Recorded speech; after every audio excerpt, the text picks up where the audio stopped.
You'll notice a little bit different tonight. We've got the Finance Committee up on the stage.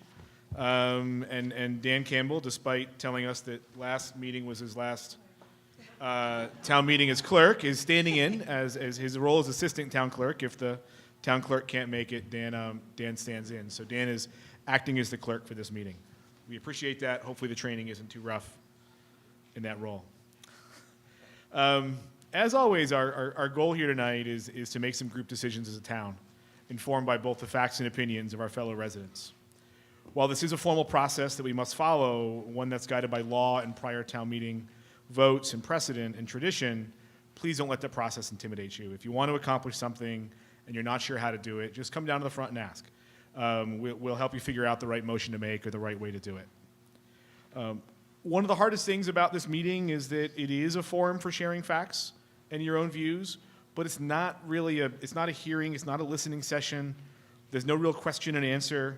While it's entirely appropriate for you to come to the microphone and point out a lack of information on a specific topic or to raise questions that you have, it's not town meeting format to then have somebody just answer that question and have you ask more questions, right? It's not a back and forth situation.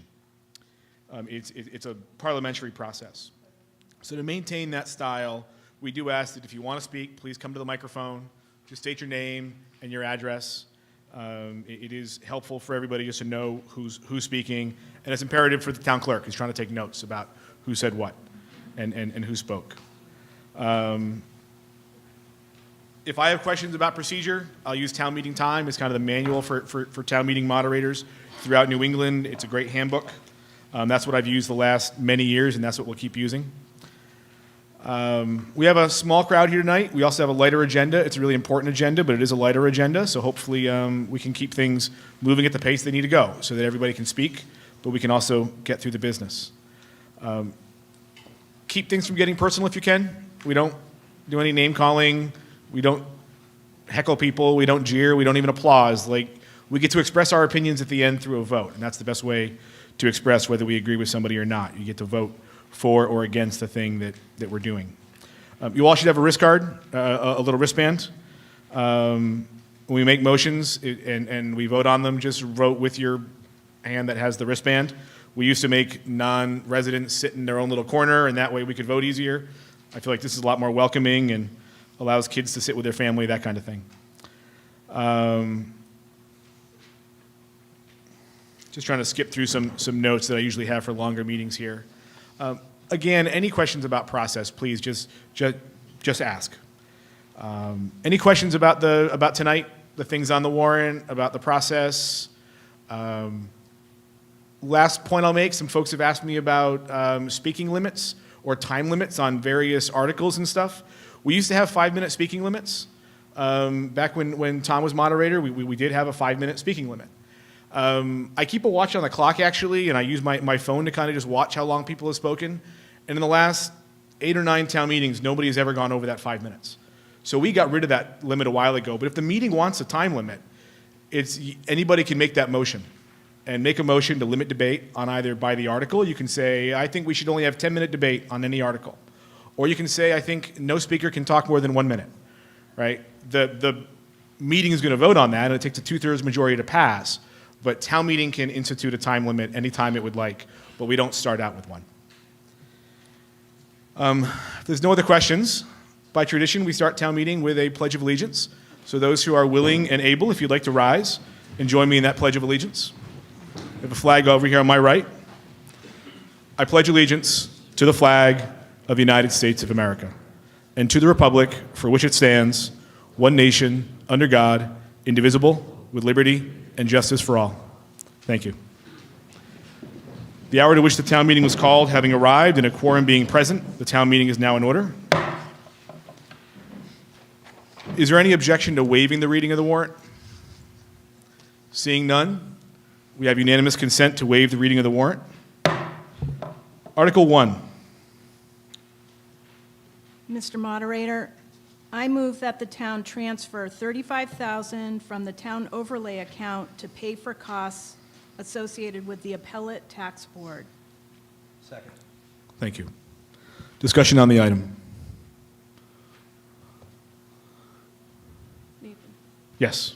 I'm Please. just going to point out as background information that the overlay is a single account used to fund abatements and exemptions of committed real and personal property taxes for any fiscal year.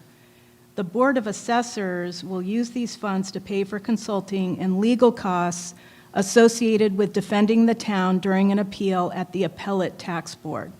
The current balance in the account is $350,266.92. Does anybody else wish to speak to the item? Yes, yep, if you can come on down to the front. And if folks do want to speak, you don't have to, if you want, you can come down to the mic before you've been recognized, and I can recognize you at the mic, or you can wait where you are. Either one.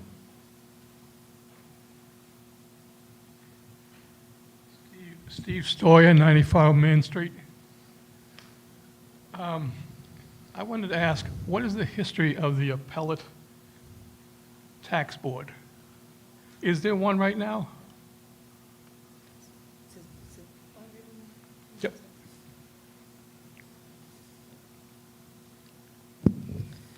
Sarah Kearns, 39 Highland. So you got to put the mic right up to your.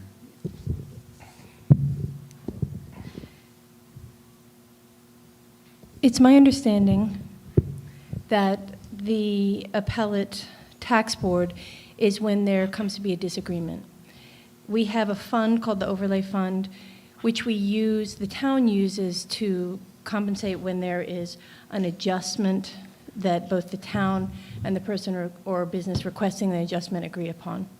If there's a disagreement, it goes to this governing body, this appeals appellate court, and this is the money that the town would spend to pay for the town's side of that interaction. That's my understanding. Yep. So there is no standing appellate board? I, Do you want me to, I mean, we do have an Yeah. assessor here, why don't we ask her to? if we can have one of the assessors come forward. Yep. Beth Walker, 78 Pine Street, an assessor. The Appellate Tax Board Northampton used to have a location, Springfield, Boston, but now, basically since COVID came into effect, all tax appeal cases are held in Boston. So it's a board made up from state officials. And what happens is if a resolution cannot be solved between a taxpayer and the assessors, they can go one step further to the Appellate Tax Board and dispute the case there. So our overlay funds, those are used to, so if the assessors say lose or we do need to reimburse a taxpayer, the funds come from there.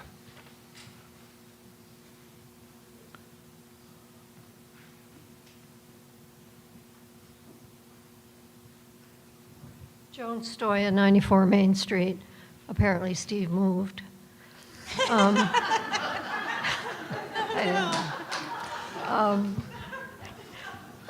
Just a quick question. When a taxpayer goes before the appellate board, are they represented by counsel? Is that why you are asking for legal fees? You want me to just do, I think I can answer quick. This is the town's share of paying for our Right, attorney and right. specialist. If someone appeals, they have to have their own counsel. They bring their own. Correct. So both parties are represented by counsel. I suppose the other party could choose not to be, but I would imagine they usually are. Okay, that was all. Any further discussion on this article? Seeing none? Would all those in favor please signify by saying aye? Aye. Would all those opposed please signify by saying nay? Clearly passes. Article 2. Mr. Moderator, I move that the town join the Franklin Regional Council of Governments Franklin County Cooperative Inspection Program for plumbing, gas, and electrical inspections and transfer $3,000 from free cash to pay for all costs related thereto. Second. We have a motion and a second. Is there discussion on this item? Yep. So what we're looking to do here is to enhance our regionalization efforts due to some up-and-coming retirements and just resources that involve what we're doing in town in regards to these positions. So getting on board with the FERCog, which we utilize for many services already for a relatively decent cost in the big scheme of things. So that's why we're moving to this, or why we're asking to move to this. As it says here, it's a one-time fee to join the online permitting software as opposed to what we're doing in Northfield. That's pretty much it. Any further discussion on this item? Yes, Sarah. Sarah Kearns. One of the reasons that I personally feel that this is really important is we've had businesses and families who have been trying to make renovations and do changes. And the individual nature of our current single plumbing inspector has made, for instance, plumbing, has made it take a really long time. Recently, a business was trying to do renovations, trying to open up a cafe bakery, and had to wait 6 months for a plumbing inspection before they could continue the next step. And as you know, in business, 6 months is really quite a long time. So this is one way that we can support the economic development in the town to make sure that folks can get their renovations and keep moving and open businesses in town, although of course it will benefit individuals as well. Thank you. Further discussion? Seeing none? Yep, sorry. Good evening. Bob Henry, 137 Wanamaker Road. Mitch and I have had different experiences with the COG, but I can tell you from a renovation standpoint and a homeowner in other towns as well, the COG was less than friendly. You become part of a bigger bureaucracy. I've gone into the COG with all my permits ready for inspection, a lot of money invested, and gone in there and asked for some technical advice and to make sure that we're on spot for the inspection. And I've been told, do you have an appointment? And I said, no, I'm just got a quick question. Well, you got to have an appointment. Then I look over and the two gentlemen I need to see are sitting there having coffee together and talking about something very non-technical right in front of me, 15 feet away. But I can't get through the buffer at the door to get accommodated. So I'm a little hesitant to become part of a larger bureaucracy that might not be as customer-based as we are. You know, we've been very fortunate with our building inspector here. He's exemplary. Some of these others, I can tell you by name, less than professional experiences with them. So with that being said, that's my own experience. Mitch here has had nothing but great experience with him. So he's got a much more friendly personality than I do, I guess. But I know it's rhetorical, excuse me. So the only thing I ask of you, whoever's taking this on, is on your last bullet statement, it says the select board will appoint a rep to the FSIP advisory board, which meets quarterly and provides local input into the program. Do that from the town. Do that from the user. Don't do it from their survey and ask them that you're paying them that, oh yeah, it's great, we met all our schedules. Do your data collection from the customer, from the homeowner and the builders and the renovators. Don't go by their whatever they want to tell you. Like I said, I've had more than one department we've had trouble with. I mean, it's nothing astronomical, but it's a lot easier to deal with an individual. I mean, it'd be great if we could get our own. I would rather wait till Sunday night at 10 o'clock to meet a guy at the job site and go over everything in detail than to have these guys come and tear a house apart. That's all I got. Thank you. Yes. I'm just going to add that in terms of the FERCog overall, I represent the Select Board and the town of Northfield on the FERCog Council, and I sit on their finance committee, so we review these programs We just reviewed all of the programs for the Finance Committee to make recommendations to the larger council. So in addition to what's listed here, we have representation into FERCog. And if there are problems, I would like to know about it, and I will take that input into FERCog. I personally have found with FERCog so far, and I've been sitting now on the council for 4 years, that they take feedback very seriously, and I've found that also on the Finance Committee, which I just started this year. The key thing I think here, I just want to mention too, is that this is not the building inspector. Our building inspector is still our building inspector, who also happens to work for the FERCog. This is addressing a particular need where people were actually not getting calls back for a long time. And that's the disadvantage of the way that we're currently set up, is if you only have one person and they're out sick as an inspector, then the business example that was given meant that that business could not move forward for 6 months nor get their other inspections, right? So at least this has somebody who picks up the phone, and much of it can be done online. And the other thing that I will point out is the way the FERCog runs these programs, including this one, if I forget what the percentage is, but they manage the budgets to a particular percentage. So if the revenue starts to really exceed what's going on with the budget, that money then goes back to the towns. Thank you. Thank you. Further discussion? Yes, in the back, yep.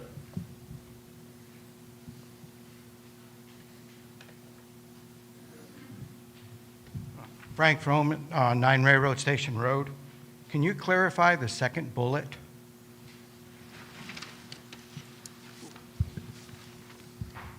Yes, it's $3,000 for us to join because of the conversion. There is an annual fee to be part of the program. So the annual fee will be 3 times that $22.50? No. Right, What's it depends, but right now we're only joining electrical and plumbing, so it'll be about $5,500 to join. So we're going to have to pay $5,500 every year. Right, but if it exceeds a certain amount, we actually will get cash back. They're not allowed to hold too much in profit, but that's to pay the cost of their inspectors, their office, the permitting software online. They have an assistant or a person who answers the phone in the office. So yes, we will pay to be members. I mean, Okay. we pay for, 3,000 is one. that's the one-time fee to join because we have to convert all of our permitting over. It's going to be a little less than that because when this was written, it'll be less of the year. So it's probably going to be less than 3,000, but we'll know once we get started. But yes, there is an annual assessment that we will pay, but we currently pay someone to do those tasks now. So, you know, we bury it and we have it in our budget, but we pay someone probably 4 hours to 6 hours a week plus quarterly billing work to do that now. So. Okay. Thank you. Further questions or discussion? Seeing none? Yep, in the back, come on down front.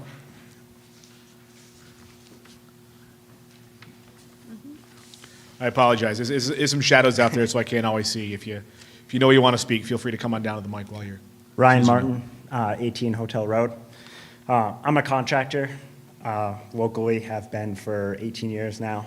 I work a lot with the FERCog, and I do a lot of work in town here. I have never paid a reinspection fee ever outside of this town, and all but one job in this town I've had to pay reinspection fees. And it seems a little off to me, and unfortunately that fee ends up getting passed on to the customer because it's typically unwarranted, which is everybody in this room who's doing a renovation. So I don't feel that that's fair, and I feel like joining the FERCog is the right move. It's also, the FERCog has inspectors that's their full-time job. So you can call somebody and you can get somebody there in a reasonable time frame, whereas some of the other inspectors I've dealt with have other jobs. So it's got to be outside of their working hours or when it's convenient for them, and it's been a real hassle. So I'm definitely in favor of this motion. Thank you. Thank you. Any further discussion? Seeing none? All's in favor, please signify by saying aye. Aye. Any opposed, please signify by saying nay. The item clearly passes. Article 3.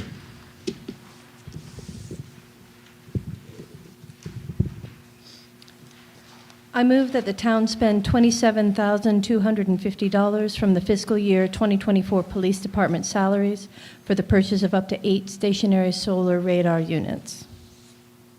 Is there a second? Second. Thank you. Discussion on the item. Yes, Sarah. So one of the questions that we had on the Sunday open house was why money for this would be coming out of police salaries. We had some turnover in the police department, and money that was set aside to pay for police salaries will be coming back to the town, will be being returned to the town. And the idea was to use that money that was set aside for police purposes to be used for this other item that was for police.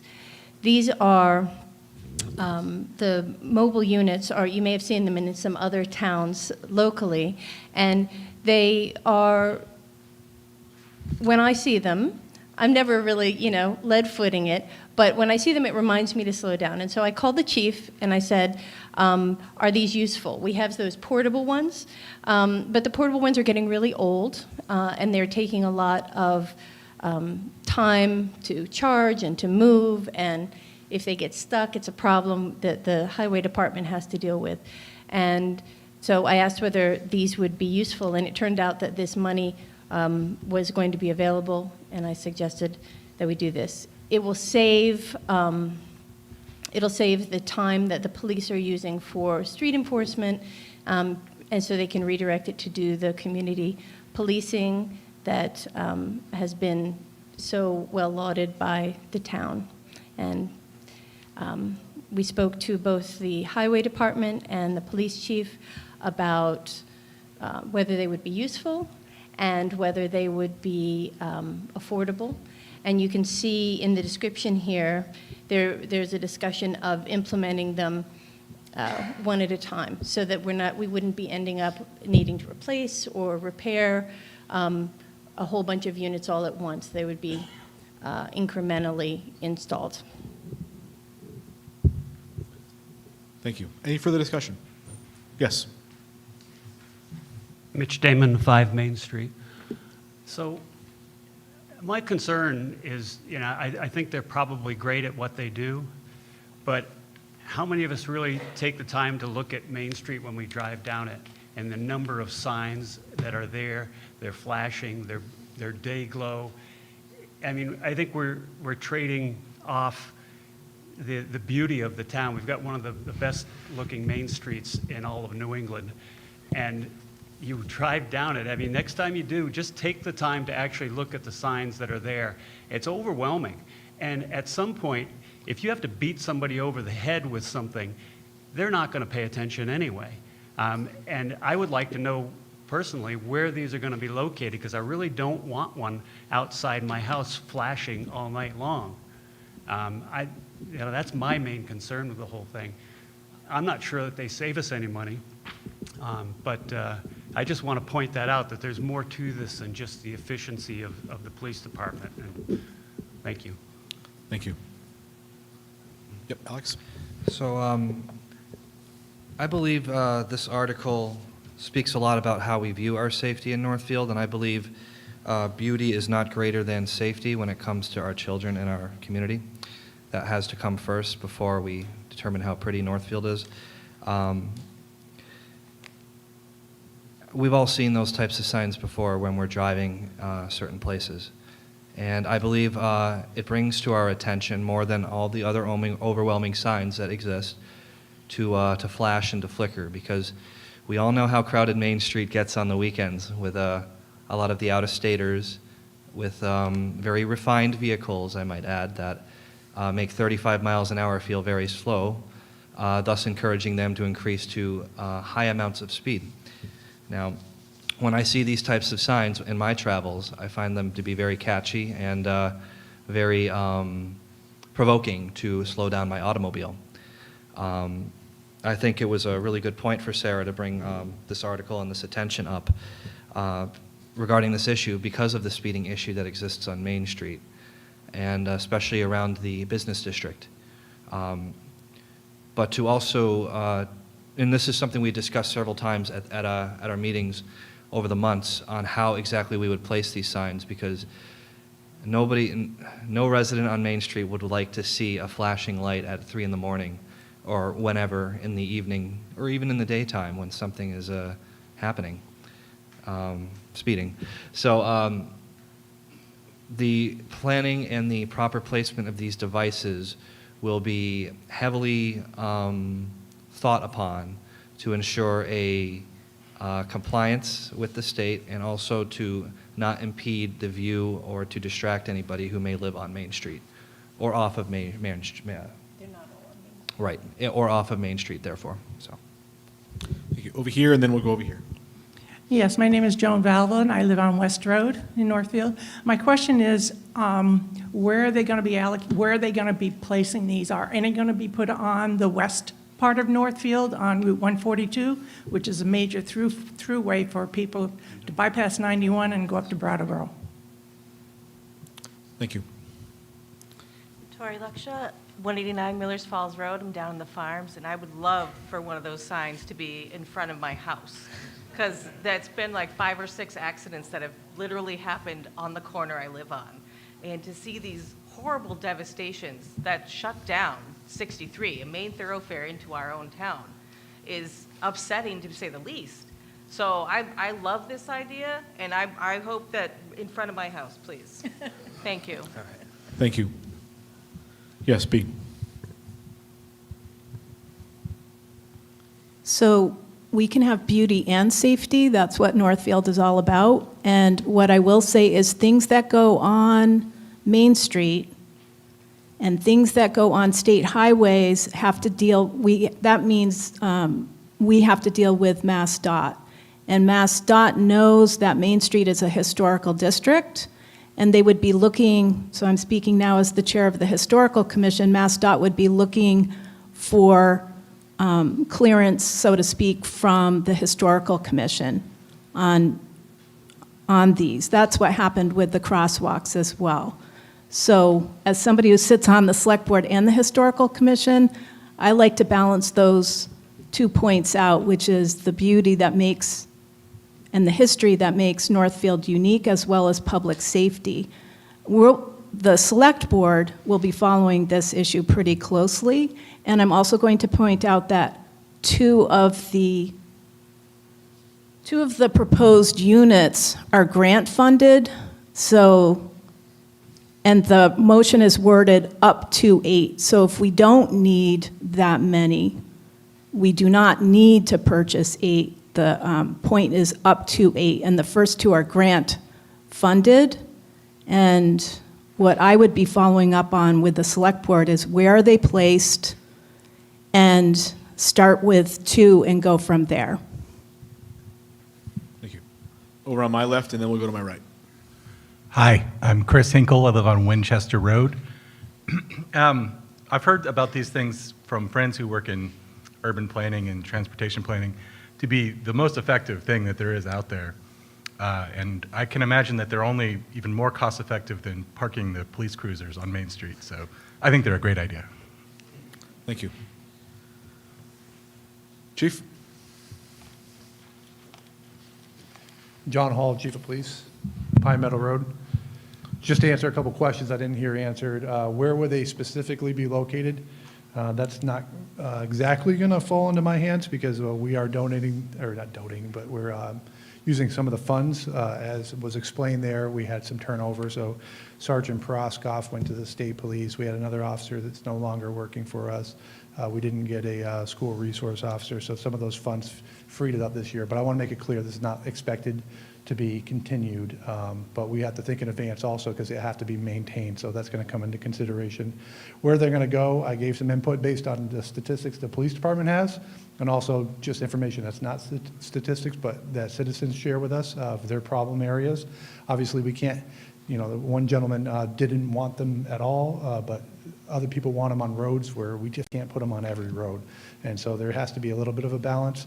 The project started because we obtained a grant for 2 of them, and that's going to be a little bit, this is not something that's going to happen in a couple months, I'm guessing, because Main Street's going to be the first place to get them, most likely.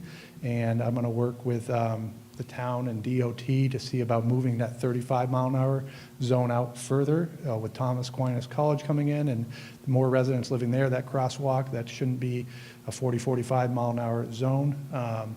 So Main Street, a lot of complaints of Gulf Road, so coming into Northfield on Gulf Road. Maple Street, as you're going to Gulf Road, determination would have to be made. Millers Falls Road, as you heard earlier, into 45-mile-an-hour section on both ends of that. Route 142, as we heard over here, Mount Herman Station Road. The speed coming from Vermont and then going back into Vermont, there's an issue where it drops down, the speed limit drops down. Am I missing anything? I've heard recommendations for Warwick Road. That's where it would start to become, depends on the funding and how much money we have, whether we're going to hit Warwick Road. Because we do set, I know that I hear a lot about speeding issues, but we do not only have the statistics for the actual speeders that we catch, but we also we sit there and we do traffic enforcement, and we have an idea on when we actually don't see anyone. And so we can't just go to a roadway and put up those signs, or it's not feasible just based on people's feeling like people are driving slow. I will remind everyone, when people go around corners, that illusion makes vehicles appear to be driving much faster than they are. One question we got on our Facebook, if you haven't seen it, we wrote about it on Facebook, so you can look at that. There's some question and answering at the bottom. They're not surveillance. This is not Big Brother. This is, they're not connected to giving you tickets in that way.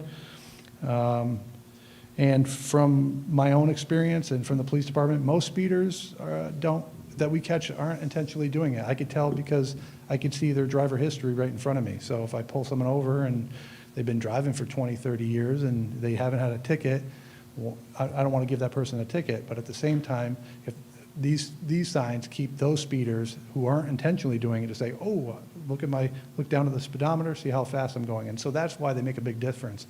The vast majority of speeders are not intentionally doing it. I think that answered all the questions. Thank you. Thank you. Any further discussion? Seeing none? Would all those who are in favor, please signify by saying aye. Aye. All those opposed, please signify by saying nay. Clearly passes. Article 4. Mr. Moderator, I move that the town expend up to $50,000 from the Sewer Enterprise Fund for costs associated with engineering and/or technical assistance for the sewer department. Is there a second? Just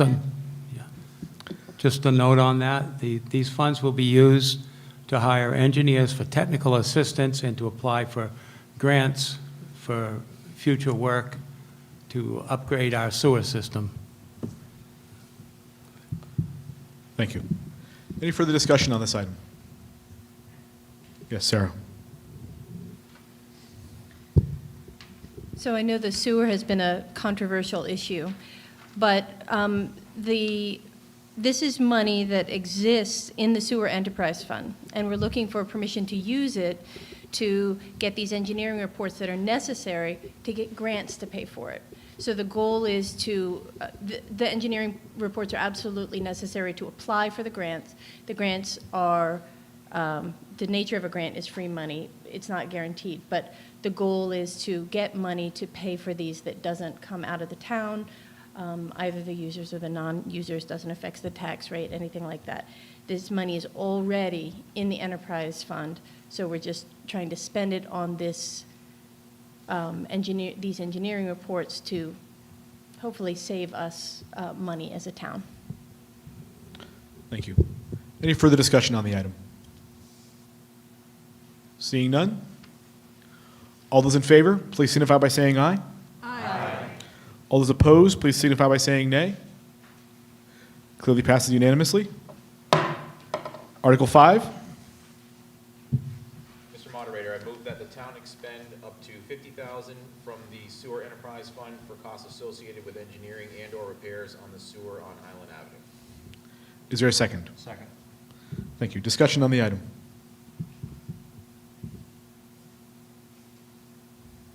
Seeing none? I will. Yes, I'm Sarah? sorry.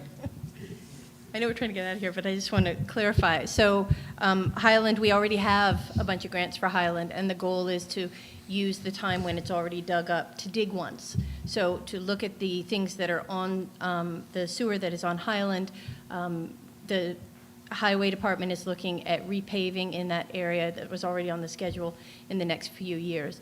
And so the goal would be to dig once, not dig up new asphalt later on when we need to look at it. And again, these funds are already in the sewer enterprise fund, so it's not a raising, it's just a moving it so it can be spent. Thank you. Further discussion? Seeing none? Would all those in favor, please signify by saying aye. Aye. Would all those opposed, please signify by saying nay. Clearly passes unanimously. On Article 6. Mr. Moderator, I move that the town vote to approve Article 6 as written in the special town meeting warrant dated January 24th, 2024. Thank you. Is there a second? Second. Thank you. Any discussion? Yes.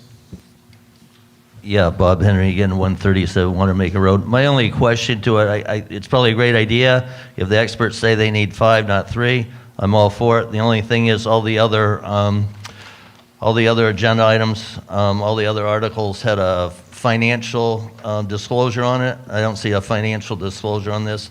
So my question is, are they volunteers?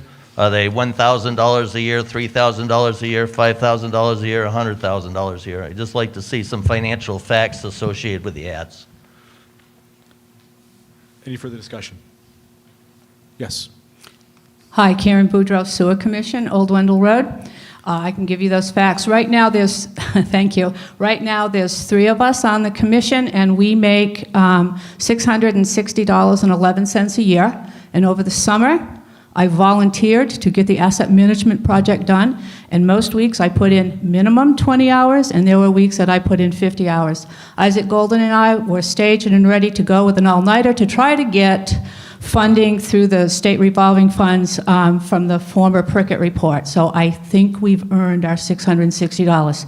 The additional, thank you for your question, though, that's a good point. The additional cost with a 3% raise would be bringing it up from whatever that is, $1,800, $1,900 up to $3,000 with 5 people. I'd like to take the time now to explain why we're doing this. We have a very large project going on, anywhere from $14 to $18 million at this point. When you have a project that large, there's a lot of contractors and construction folks in here. When you have a project that large, there's a couple of things that you have to do. You have to staff for the project, and you have to train for the project. With 3 people, we have 3 opportunities to have a quorum and work on things and not violate open meeting law. With having 5 people, we have 9 opportunities to make it up for 3 to have that quorum. Right now, we don't have that. If Tommy has to plow, over the holidays, the Boudreaux got violently ill, meetings were missed, end dates are slipped. We can't be having end dates slipped when we're going in for funding and grants and so forth. We have, to expand on the work that's come in, I just found out from DEP today that they are in line to consider us with a large project as part of the consent order to move away from EDU and go to metered. It is a huge project. We need additional commissioners to help with that. We also need citizens. We also need volunteers.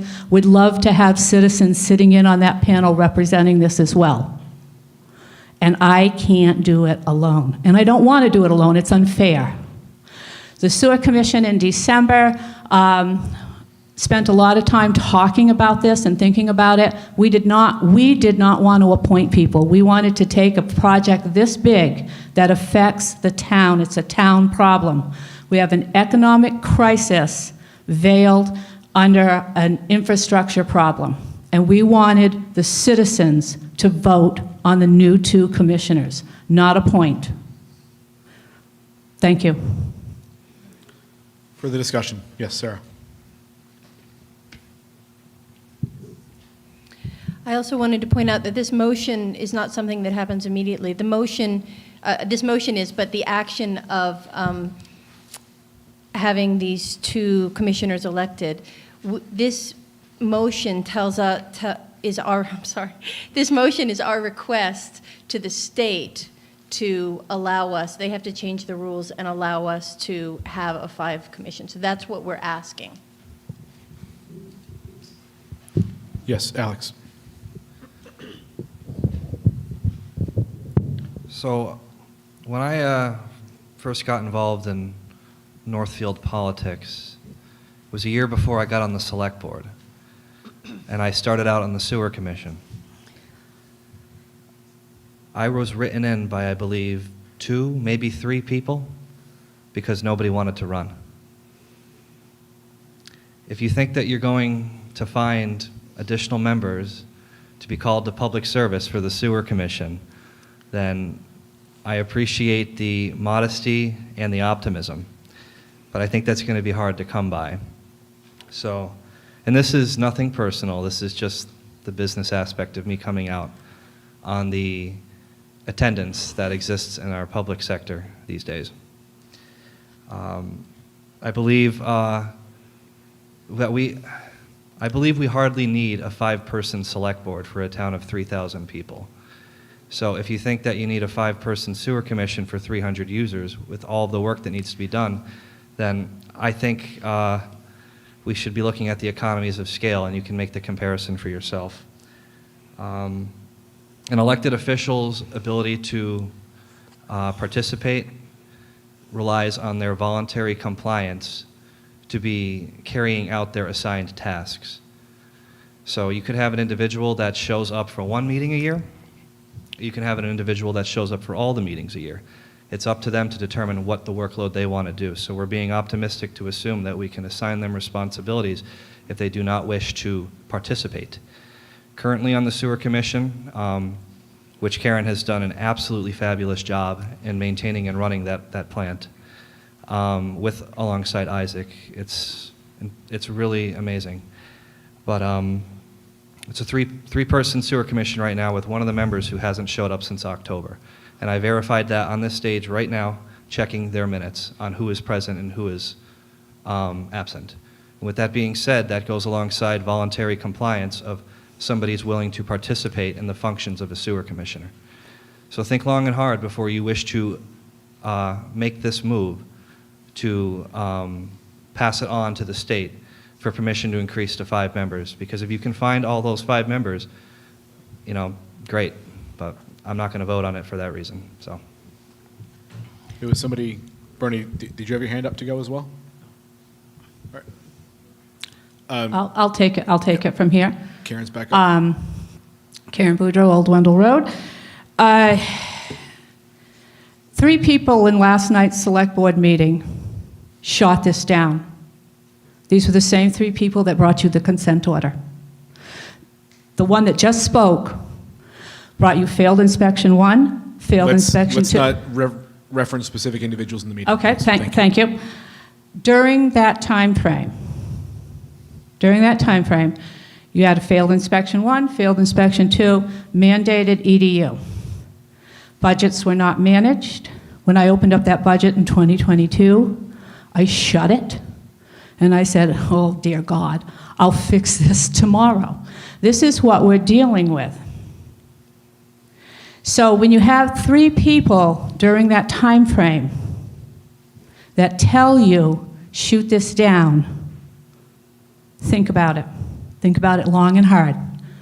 What we ask, what the Sewer Commission asks, is that you showed up, and we thank you for that. We ask you to vote. We'll live with the final vote. but we're looking at more and more work, and there are already people that have reached out to us to say, I'd like to be involved. We've already put the call out for citizens to say, we want you at the board. We want to hear your input. We want you checking us when we do this big conversion from EDU to metered. That's a big project. We got to tie in the data and the data flows with abatements and everything else from 2 water companies that are very different water companies, because those metered rates will be conducting the final numbers in our budget. We can't miss. We missed once and we ended up on EDU. We can't miss going back. We want to do this. We need a little extra help. Vote your conscience. The Sewer Commission will never yell at you in a town meeting and tell you your vote doesn't count. We thank you for being here. Drive safe. I appreciate your vote. On my left. Joanne McGee, Main Street, 9 Main Street. When I was elected to the select board had 3 people. And in my experience, a 3-person board has difficulties if one person, and I'm not talking personalities, one person is a difficult problem person for several reasons. Then you really have 2 people that function. So I was all in favor of moving to a 5-person select board, where if you have one person that doesn't do something, it's not such a terrible thing. But a 3-person board is very, very difficult, and I support moving to a 5-person board for that reason. Thank you. Yes, B.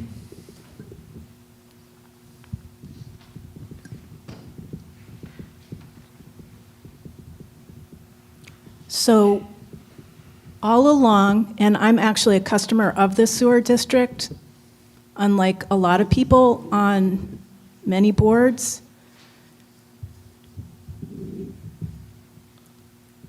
I've thought the sewer is a priority whether or not I am a customer of the district.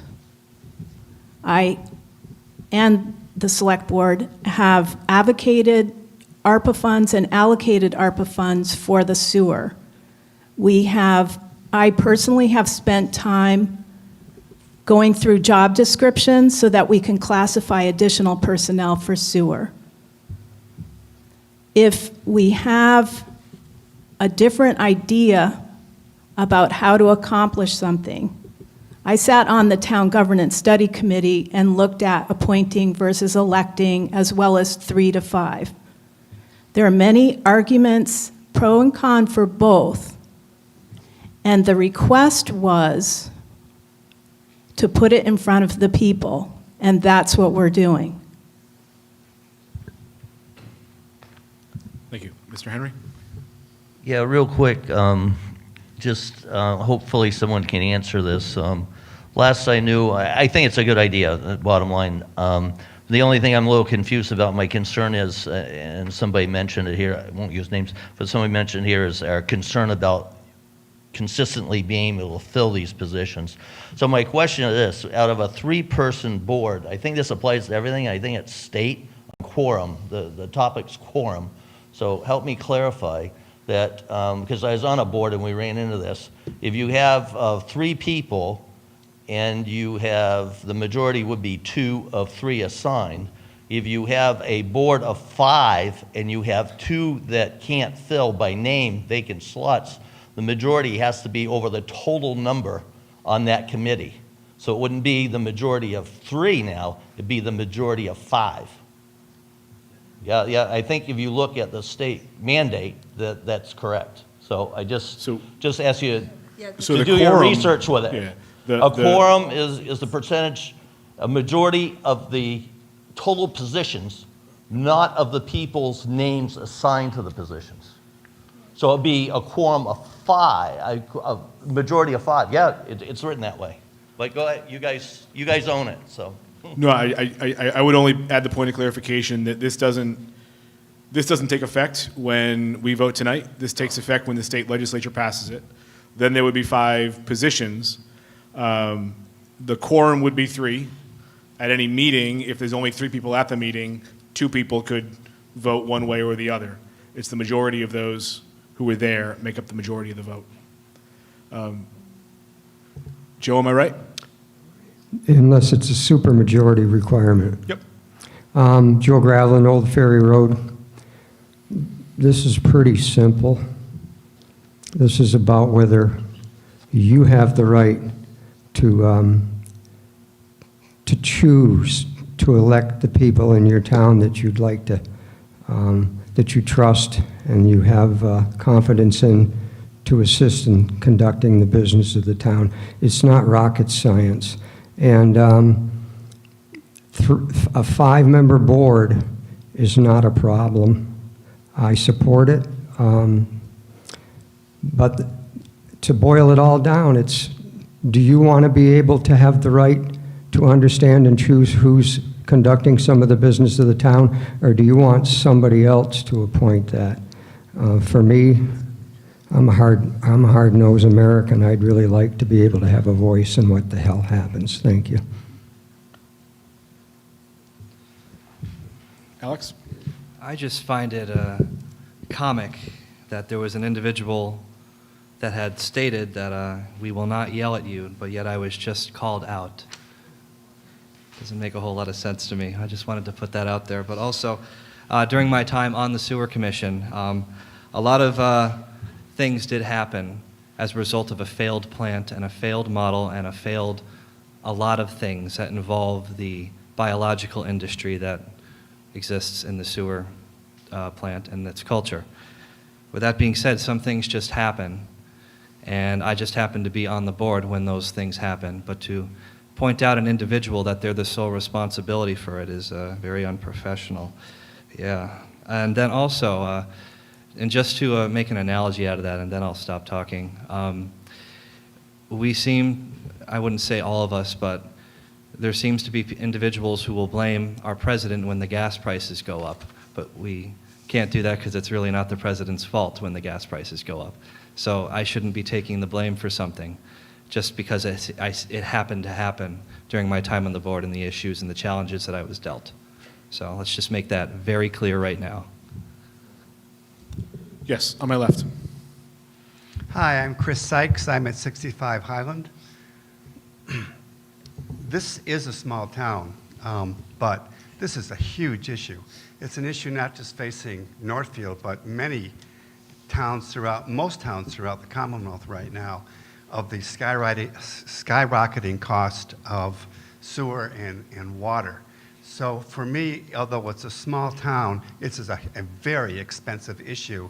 And for me, I would want 5 people with their eyes on this that I've elected to be on this commission.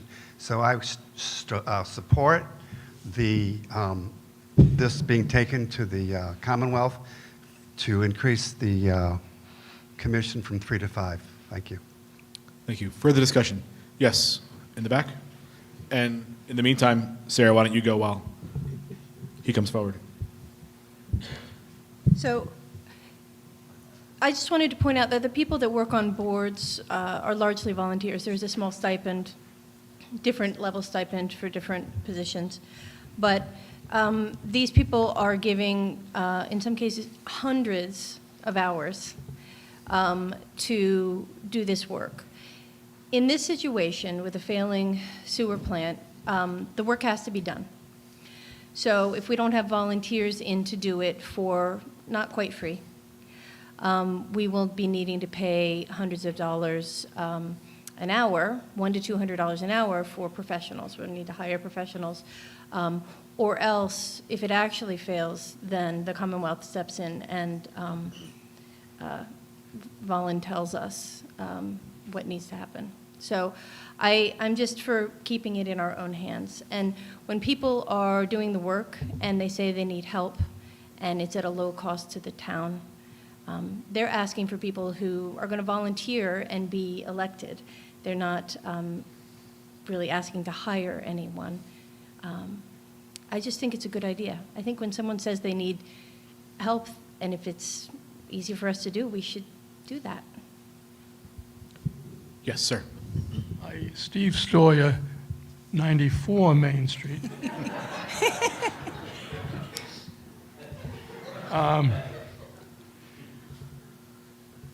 I want to say that I'm for this as well. I was on the first governance committee created by Sam Richardson over there, and what we found was when we interviewed towns that were small and had similar issues than Northfield, that every town we interviewed said that they had 5 select board members, said that the amount of work, the workload governing the town was too big for 3, and that 5 was more reasonable, they found it, and that they would never go back to a 3-person select board. All of them said that. I would say, that right now I'm on another town committee that's woefully underpopulated. What I would suggest is that the voting for members of this committee makes a lot of sense, and Karen asked for more than members on the committee. She asked for volunteers beyond that, too. The task is huge. She presented it Sunday, and this town is in trouble. We need citizens to step up and help us out of it. Thank you. Further discussion? Yes. Hello, I'm Catherine Johnson, Millers Falls Road. And some other people asked some questions that I was going to ask, so now I'm just going to regale you with my opinion instead. Can you talk a little closer to the mic? Sorry. Yes, I can. This seems pretty low risk to me. Thank you for your service on the Sewer Commission when there are only 3. Thank you for your service on the Sewer Commission. I can imagine little children don't grow up yearning to be on the Sewer Commission. It's not quite like being an astronaut, but we do have a big project coming up that's kind of exciting, and maybe we'll get a little bit more interest simply because of that. So because this doesn't really seem like much of a risk to me, and it seems like there may be a need for it right now, it seems like a good idea. If in 25 years everything's going along swimmingly and we would like to drop to 3-member board, we could probably ask the state to approve that if we wanted to. So it doesn't seem like a difficult thing for me to approve. Thank you. Further discussion? Yes, Dan? I just want people to be aware that if this isn't, if we choose to do this tonight, and if it passes and goes through the State House, we may not be able, and probably will not be able to get on the ballot until 2025, because what is stated here is the next annual town election, and unless this is all taken care of by the end of March, they wouldn't have enough time to get on the ballot. Just to make people aware of that. It could be delayed until 2025 for the election. Thank you. Further discussion? Yes. I would ask for a hand raising count for this vote. Thank you. We've had a request that when we vote, we just vote by hands. We can do that. Further discussion on the item? Yes. Sam Richardson, 64 Highland Avenue. I'm concerned and a little bothered by the number of abstentions and a no vote from the Finance Committee. And I'm wondering whether they would like to share some of the concerns that haven't been discussed yet. Sure, I don't care if you want to do that. Okay.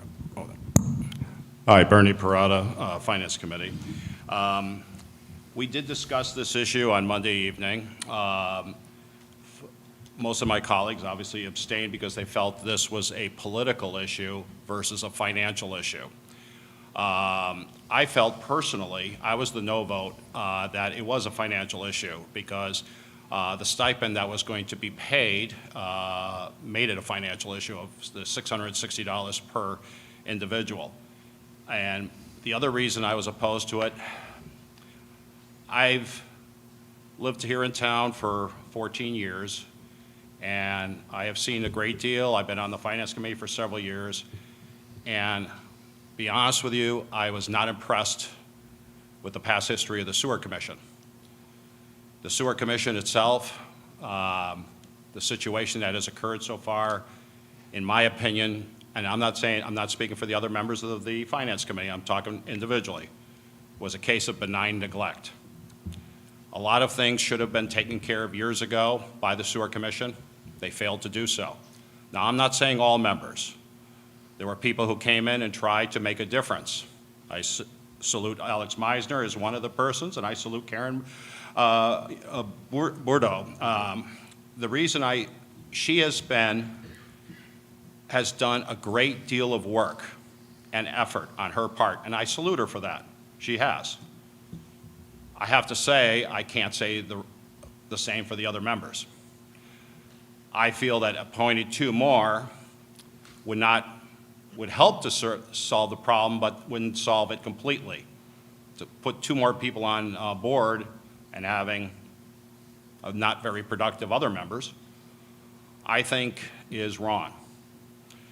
And I also disagree with the election, personally, of sewer commissioners. The reason being because I feel that the sewer commissioners should be appointed by the select board, and the reason to hold them for accountability, and that the sewer commissioners should be individuals who are customers of the actual sewer district. I think it's unfair for me to have a say if I'm not a user. I have my own septic system, and I think it's unfair for me to have a say for issues that directly involve a customer base. And I also disagree with the issue of blaming the select board or the town administrator for these issues. These issues festered for years before the sewer commissioners. And the other thing is that one of the sewer commissioners was adamant that did not want interference from the select board or the town administrator, that they were an independent elected board and they were accountable to themselves and the voters. So to say it's blame, it's the town administration who has no legal basis to manage the sewer district, to me is wrong. I hope I was clear in my explanation of I feel strongly on this issue. I voted no. I do not support this article whatsoever. Thank you. Thank you. Mr. Gravelin, and then we'll come over here on my left. Joe Gravelin, Old Ferry Road. Oh, gosh. You can take my stipend, because I didn't take it, and put it toward the sewer commission. So if that lightens the financial load. But let's face the facts. We have to pull a team together to help this town figure out how not to go so far in debt to get our sewer system back up to the 401 water quality standards of the Clean Water Act 1973, and also from the state of Massachusetts. That's number one. The number two, 2025 is not, it sounds like a scare tactic, but this may go through in 2024. That's almost irrelevant, though, from the fact that we're trying to find a way to allow the people to put their confidence in 5 individuals to help us get through this challenge. The people. And I think it's really important. I'd like to move that we take a vote on this, if that's possible. There was a motion to move the question, and there was a second. That's not debatable. It does take a 2/3 majority, though. All's in favor of moving the question, which does not pass or fail this. It just says we're going to stop debate and take an immediate vote. All's in favor of moving the question, please say aye. Aye. All's opposed, please say nay. Nay. Clearly passes by 2/3. We're now moving immediately to a vote. We did have a request for a hand vote. Would all's in favor of this motion please raise your hand? All those opposed? Clearly passes. Seeing no other items on the warrant, I thank you all for your attendance tonight, and the meeting is hereby adjourned.